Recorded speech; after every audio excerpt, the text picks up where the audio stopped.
ပညာရှိတဲ့ပုဂ္ဂိုလ်ဆိုတာကိုချမ်းသာဖို့အတွက်သူများကိုဒုက္ခပေးလိမ့်မရှိဘူးတော့သူများကိုဒုက္ခပေးတဲ့လူတွေကပညာမဲ့တဲ့လူတွေပဲပညာတကယ်ရှိတဲ့ပုဂ္ဂိုလ်ကမလုပ်ဘူးတဲ့နော်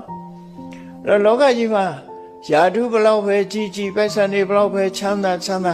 ပညာမဲ့တဲ့ပုဂ္ဂိုလ်ကကိုယ့်အတွက်နဲ့သူများကိုဒုက္ခပေးတာများကြီးပဲခုခေတ်မှာဆိုရင်နော်အဲ့ဒါလို့ကိုယ့်အတွက်နဲ့ကိုချမ်းသာဖို့အတွက်နဲ့သူများကိုဒုက္ခပေးတဲ့လူတွေဟာပညာမဲ့တဲ့ပုဂ္ဂိုလ်တွေပေါ့လူကောင်းမဟုတ်တဲ့ပုဂ္ဂိုလ်တွေလို့သူတို့ဆိုလို့တယ်တကယ်ပညာရှိတဲ့ပုဂ္ဂိုလ်ကကိုယ့်ရဲ့ချမ်းသာရေးအတွက်သူများကိုဘယ်သူမှဒုက္ခမပေးလိမ့်မရှိဘူးတဲ့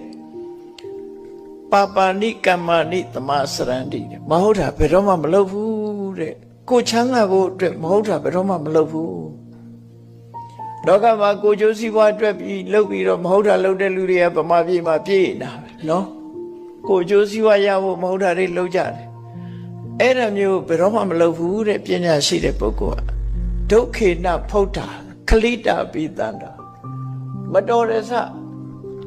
ရာဓုဂုံသိစီစဉ်ဥစ္စာတွေထိခိုက်ပြီးမတော်တဲ့ဆဒုက္ခရောက်နေအောင်တောင်မှပဲဒီဒုက္ခကိုပဲချိန်မိတ်ပြီးတော့ခံတယ်တဲ့သန္တာသဒေါသနသဟန္တိဓမ္မသူတို့ဟာလောဘကြောင့်လည်းပဲကိုကျင့်သိက္ခာကိုမစွန့်လွတ်ဘူးတဲ့မုန်းတိမှုဒေါသကြောင့်လည်းပဲကိုကျင့်သိက္ခာကိုမစွန့်ကြဘူးအဲ့တော့ပညာရှိပုဂ္ဂိုလ်ဆိုတာဟာဘယ်လိုအခက်ခဲနဲ့ကြုံ